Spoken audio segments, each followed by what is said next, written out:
kitchen for a new edition of Dessert Devotion. I can't wait to share with you guys a new recipe and a brand new devotion.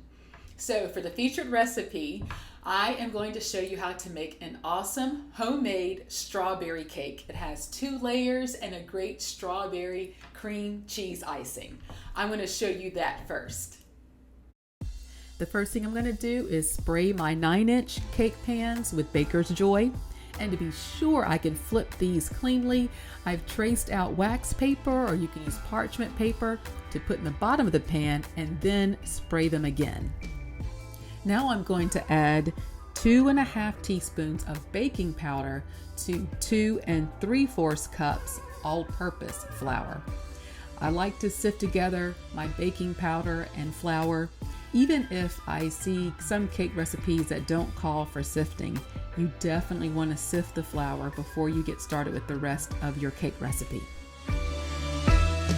For my strawberry puree, I'm just going to use ½ cup of that frozen sweetened strawberry topping you see in the freezer section, and I've just blended it for a few seconds in my blender. Now I have 2 sticks of room temperature softened butter, and I'm going to blend that with 2 cups of sugar. I'm going to beat this until it kind of looks like a fluffy wet sand. And then I'm going to add the strawberry jello.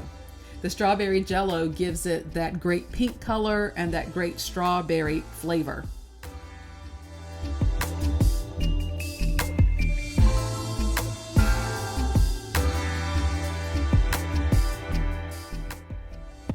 Now I'm going to add a tablespoon of vanilla extract and then 4 eggs that I'm going to add to our cake batter one at a time.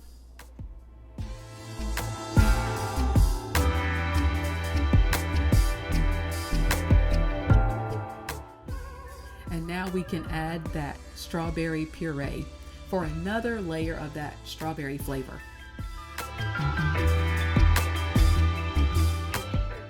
Our last step is to add our dry flour mixture, and we're going to alternate that with our cup of whole milk. So we're going to add a little bit of flour, then a little bit of milk, and keep alternating back and forth, and then end lastly with flour. Then just allow the batter to mix so that it's all pulled together. But definitely now that we've added the flour, you don't want to overmix your mixture. Now I'm going to pour my cake batter into my cake pans, and I'm going to bake it on 350 for about 25 minutes or until a toothpick comes out cleanly. Then I want to allow both of my layers to cool completely so that we can ice it with our strawberry cheesecake icing. Now that our cake layers are cooling, let's take some time to settle into our devotion. One of the amazing stories found in the book of Acts of the works and miracles of the disciples is the story of Paul and Barnabas when they are in Lystra. Paul heals a man who has been unable to walk since birth. And when the people hear about it, they are completely amazed and they are so moved that they want to make sacrifices to Paul and to Barnabas. They only know the mythological gods of Zeus and Hermes and the Greek gods of that nature. And so when they see the amazing works of Paul and Barnabas, they begin to think Paul is Hermes and Barnabas is Zeus, and they want to make a sacrifice to them.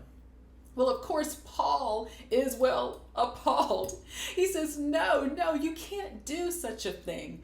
As a matter of fact, he tells them in the 14th chapter of Acts, beginning in verse 15, friends, why are you doing this? We are mortals just like you. We bring you good news that you should turn from these worthless things to the living God who made the heaven and the earth and the sea and all that is in them. In past generations, he allowed all the nations to follow their own ways, yet he has not left himself without a witness in doing good, giving you rains from heaven and fruitful seasons and filling you with food and your hearts with joy. Paul sees that they want to give someone credit and praise, but they're giving it to the wrong people. It's in the wrong direction. Instead, Paul says, don't focus on us as the people. Focus on the power that's behind what I have done here, the power of God. For us, it's a lesson to remember that when we see amazing things in our own life, when we see those breakthroughs and those miracles, to see the big picture. Like the people in Lystra, we are excited and we want to give praise, but to whom do we give that praise? Do we remember the big picture? When we realize that that bill has been settled, when we realize that we have that medical miracle that we've been praying for, when we realize that we were able to make that move professionally that we wanted to make with the new job, or when we realize that the relationship is getting better with our kids, or things are working out in our marriage with our spouse, do we give credit to our best friend? Do we give credit to a great book we read?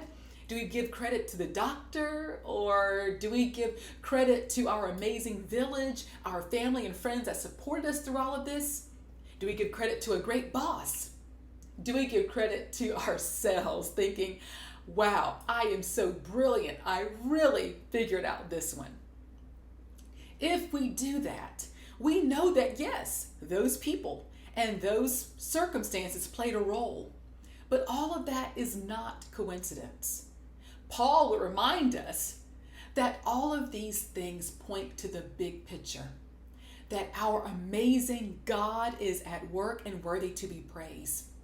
And if we miss that, we miss the opportunity to give God praise and to offer our sacrifice of praise to the one that is making all of these things possible, putting all the right circumstances in place, putting the right people in our paths.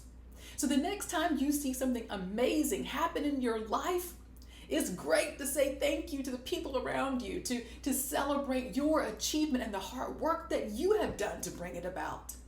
But don't forget the bigger picture, the power that's all behind it, the love and grace that is all behind it.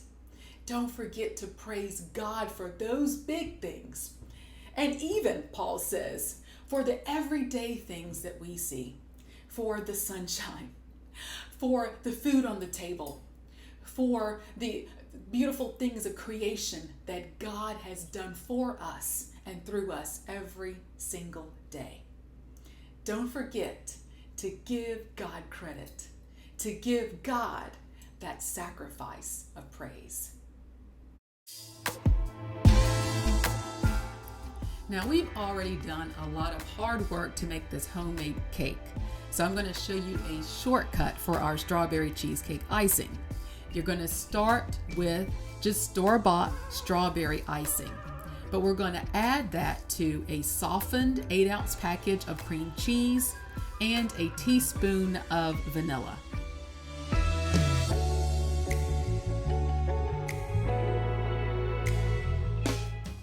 Now all we have to do is put our cake layers together. And then I think I'm going to add a little special touch. I just take the edge of my knife and just run it at a slanted angle all the way around the cake. I think it kind of gives it that special bakery touch, don't you think? This cake is sure to be a hit for a nice summer treat for family and friends. Y'all, thanks for joining me for another sweet devotion. Don't forget to follow my Facebook page or subscribe to my YouTube channel for more dessert devotion.